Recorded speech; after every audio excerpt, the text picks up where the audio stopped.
আসসালামু আলাইকুম এভরিওয়ান, সবাই কেমন আছো? আশা করি ভালো আছো। আমিও ভালো আছি আলহামদুলিল্লাহ।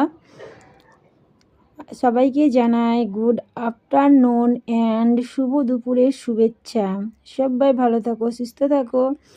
আজকে লাঞ্চে কি কি মেনু আছে সেটা দেখাচ্ছি তোমাদেরকে। এইখানে বাটা মাছ ভাজা করে রেখে দিয়েছি, আর ভাত রান্না করাও কমপ্লিট।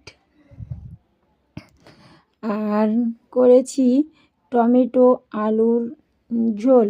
টমেটো আলু এটা হচ্ছে শীতের তরকারি, আমার খুব ফেভারিট, নতুন আলু দিয়ে টমেটো।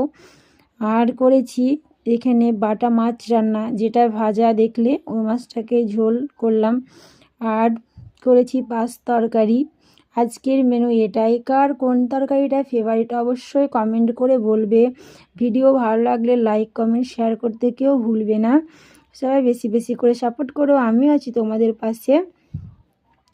চলো টাটা বাই, দেখা হবে আবার নেক্সট ভিডিওতে। আল্লাহ হাফেজ।